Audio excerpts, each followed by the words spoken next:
I don't know who need to hear this, but that's not your friend. That is a monitoring spirit. Whether they're trying to mimic you or monitor. Hey y'all, welcome back to my channel. So today I got a good video for you, because how many of you guys have dealt with a monitoring spirit? Because we all at one point in life had dealt with one of that. A monitoring spirit is someone that is close to you. Could be a friend, a family member, could just be anybody who's watching you from afar and who is preying on your downfall. A lot of time, a monitoring spirit could be a friend that you talk to every day, who knows about your business, who knows about everything that's going on in your life, but still they giving you advice, they acting like they care, but they are preying on your downfall. For example, you could tell them, hey, I just got pregnant, and let's say they wanted a baby for a long time, they can get pregnant. They might seem like they're happy for you, but deep down inside they are praying for you to have a miscarriage.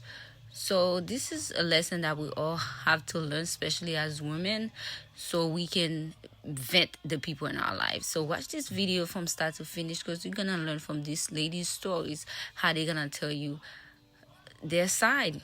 So please like and subscribe, and I'll see you on the next one. I don't know who need to hear this, but that's not your friend. That is a monitoring spirit. Whether they're trying to mimic you or monitor you in order to figure out how to sabotage your life, that person is not your friend. Now you might ask, how do you know if they're a monitoring spirit? They're only interested in your drama. They'll talk to you for hours and hours about your problems and what's going wrong in your life. But the conversations always seem to get cut short when you're talking about how you're being blessed and the positives in your life. These friends are never really there when you need them. They're only there when it benefits them.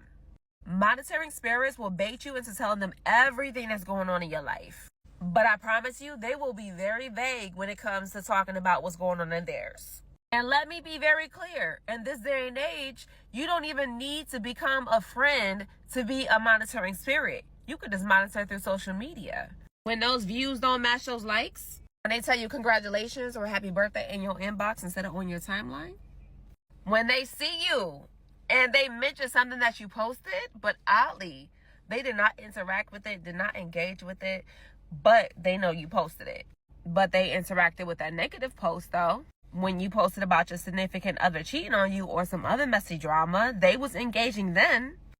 All monitoring spirits. These days, you literally just have to stay prayed up and out the way. I literally have a problem with people being nosy. It's not just something I write off. Like, I will really cut you off for being nosy. Get out my fucking business, okay? Because one thing about it is, a lot of times when we go through things, there's a lot of shame and trauma that we have to work on. It's for us to work on. That's our mission. I will be able to see right through that because I have discernment. And I find it really troubling when people say, oh, I was just curious, or I just wanted to know. Wanted to know for what? What did you want to know for? I don't go around my life asking people personal questions about mistakes they've made, about accounts that they recall, about what they plan on doing, no, that's not what friendship is. And I think people have this warped perception of, if you're my friend, I gotta know your business, or you gotta know my business. That's not what that means. That means I'm here to support, love, and care for you in the ways that I can do as a friend. But that does not mean that you gotta be on my business. That does not mean that I have to be in your business. Haters do not only take on one form of someone just trying to sabotage you blatantly. Haters take on forms when they don't understand what it is about you that they can't stand. So they become your friends. They become your play cousin. Yeah. It's something, very much something about you, to where they cannot just let it ride. They cannot just let you be you. So they question things to kind of see what it is that you're doing that they're not, what it is that they're doing that they can run back and tell somebody else, what it is that they're doing to feel better about themselves. Yes. So everybody that's a hater isn't going to come out and be a straight up hater to where you can recognize it. It's going to come in the form of a friend saying, girl, what happened with, remember when you used to, how come you didn't, did something happen with, it's never actually genuinely trying to help you in any capacity. And one thing I realize is a lot of people are not taught this. You actually have to go through it by having hurtful and heartbreaking experiences.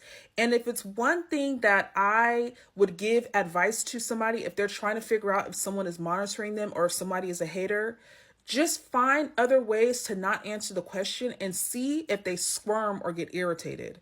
Do you know what I mean? A lot of people will take on the social cues of leaving it alone, but a lot of people, their spirit cannot rest because you're not giving them what they need. You're not giving them their feed supply. You know what I mean? I literally had a friend not be friends with me because I didn't tell her what was wrong with me.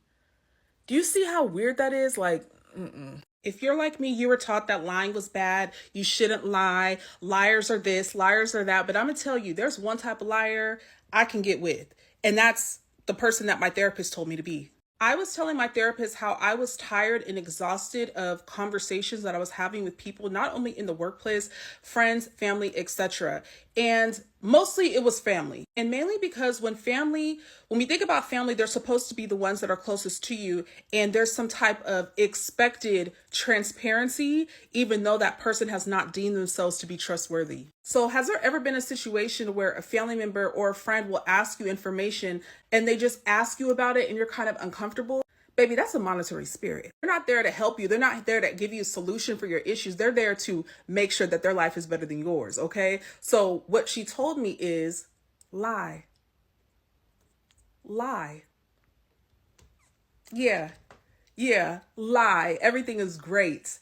Everything is bliss. This is good. Everything is great. What's going on? What else is going on? Stop telling those people your business. Lie. Not everyone is your friend, okay? Some of y'all got secret haters in your friend group and you really need to clock that. You know those friends that never congratulate you or celebrate your wins, but always know what you're up to? Like they be watching what you do on social media, almost as if like they're kind of spying on you. Those are called monitoring spirits, babe. And you need to be very careful about them. The craziest thing that you can witness is a friend turning into a monitoring spirit on social media. Like, that is just so crazy to me, like, because it be happening in real time. Like, the same people that you show up for, you support, that you're genuine about, you pray for, like, you be happy for their success, literally become monitoring spirits on the internet. And it's like, once you see that, you can't unsee it. But it be a blessing in disguise, because the people you be thinking rocking with you really don't be rocking with you. And it's like, once God show you who they are, you really gotta just eliminate them, like cut all strings. No questions asked, no nothing. And that's why it's important to be mindful of who you surround yourself around.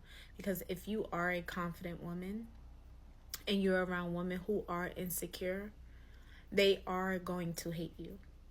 They won't support you because the jealousy and the envy within them won't allow them to. And that's why it's important to be able to let go of people when they don't reciprocate the same energy for you. Because people always show you how they feel about you. And once they show you, it's no going back. Don't make excuses. And that's why it's important to use your discernment. A true friend is going to clap for you. A true friend is going to support you just as much as you support them. So if it's not reciprocated, then you know where you stand with that person. Because telling and showing is two different things. And the thing is, support is free. So you can literally repost your friend video. You can comment, all of that stuff. So if you can't even drive yourself to do that for your friend, then that shows you the type of person you got around you. That's not a friend. That's a hater. And it'd be crazy because the people that you don't know show the most support. But when you starting something, or when you evolving, that's when you're going to truly know who's there for you. So never take for granted the support that people give you. Always be grateful. And for those who don't support you, remove them ASAP. No questions asked. Don't talk about it, because people going to gaslight you. And people will try to make you feel crazy for feeling the way you do. But monitoring spirits is a real thing. Hey y'all, here are 5 signs that someone have a monitoring spirit attached to them. Number 1, You feel like cutting your tongue off after you tell them your business. That's because God is trying to tell you you shouldn't have told them that in the first place. Number 2, you find yourself telling them everything about you. It's not like you mean to, but it's like you're under a trance and everything just starts spilling out of you. Number 3, your premature plans fail after you tell them what you're up to or what's going on in your life. Number 4, when something bad happens, they always hit up your phone at the right time to check on you. But really, it's because they sent the bad thing your way and they're just calling or texting to see if what they sent your way has succeeded. Number 5, you see them in your dream just staring at you, like the person just staring at you and not saying anything to you. That is God showing you that that person is monitoring you in the natural, so you better watch out. Stop oversharing with that person and stay prayed up.